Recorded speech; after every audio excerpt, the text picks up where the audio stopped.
Om Namah Shivaya. Episode 12, Chapter 3, verses 18 to 29. Why men of wisdom did their action as yajna, as an offering to the law of Dharma. Because they are Bharatas. They revel in the knowledge of Brahman. They revel in Satchit Ananda Atma. They are Purna, they lack nothing. They do not depend on any being for anything whatsoever. They know they are not the doer because Atma is actionlessness.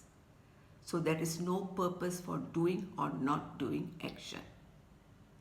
However, they did action as yajna in order not to confuse the understanding of the ignorant, because as leaders they must guide righteously. So Arjuna too must do his duty as yajna without attachment to the results. Asakta, to purify his mind, Antakarana Suddhi, to gain the knowledge of Brahman and revel in Satchit Ananda Atma, to reach the highest end, Param Apnoti, that is moksha. Even after King Janaka got liberated, Samsiddhim Astitaha, he still continued ruling the kingdom.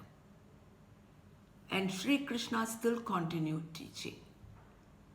They both lived a life of activity. They had no sense of doership.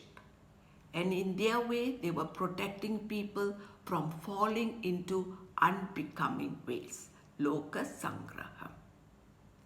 So Arjuna too must accept his prarabdha karma and do his duty.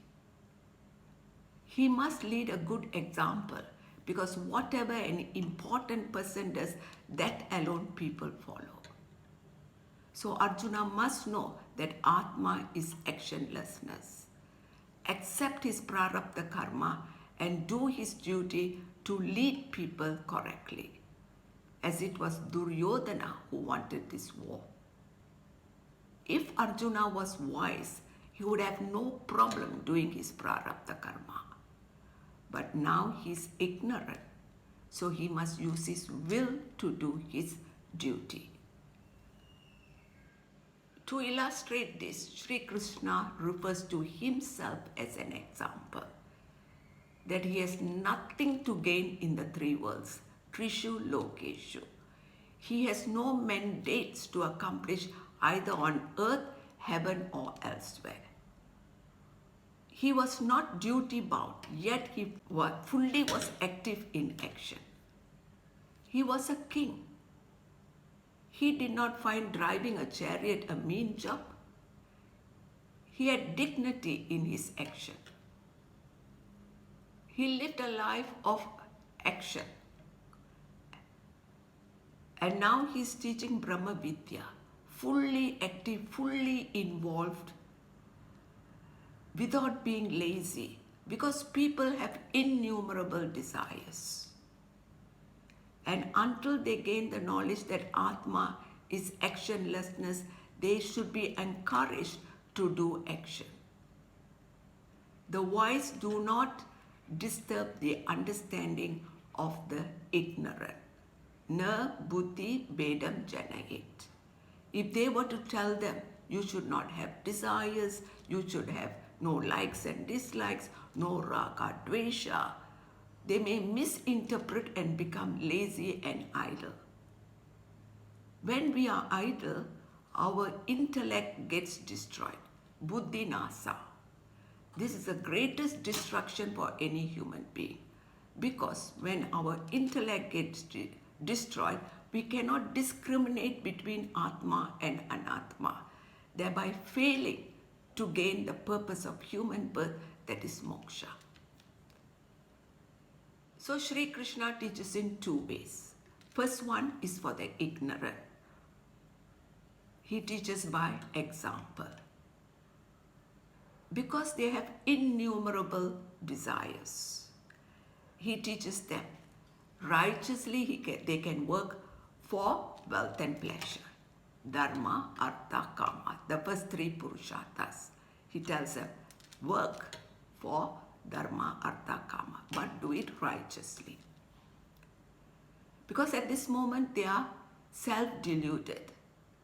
Ahamkara vimuda atma. They want to enjoy the fruits of their action, karma phala. They think they are the doers, aham karta, not knowing it is the three gunas of Prakriti that impels them to do action. They are dull. They got no viveka. They are mundane. They cannot discriminate between Atma and Anatma. For such people, he teaches by example. That is why he's in the battlefield, driving Arjuna's chariot, sitting on the front seat, taking the risk because every arrow to reach Arjuna must pass Sri Krishna's head or shoulders, thereby protecting the good people. When we abide to Dharma, Dharma protects us. So righteously we can work towards wealth and pleasure. Dharma, Artha, Kama. We can and become mumukshus. We gain relative happiness.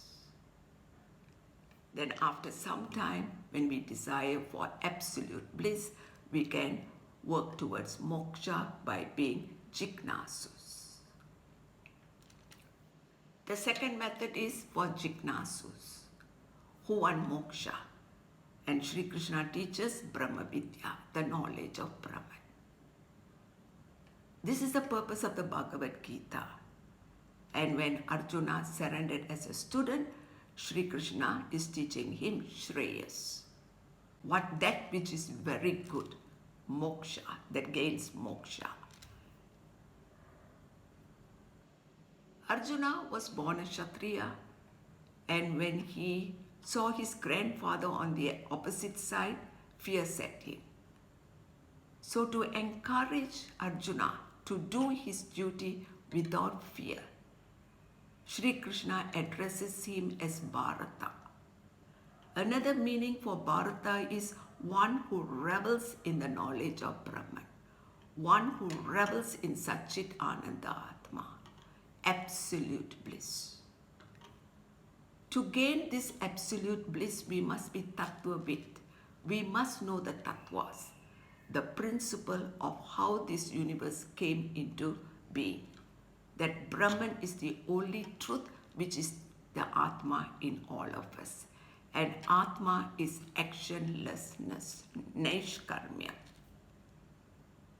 With this knowledge, Arjuna must do his duty with enthusiasm, without desire, without attachment, without concern for certain results, except to protect the people, loka sangraha, without being bound by his action, na sanjante, to purify his mind and become a karma yogi, which will qualify him for jnana yoga. And when this knowledge is converted to wisdom, he will revel in the knowledge of Brahman. He revel in Satchit Ananda Atma. So the first requirement is he must be a karma yogi. And next we are going to learn how to be a karma yogi. At verse 29, we shall take a break. Om Namah Shivaya.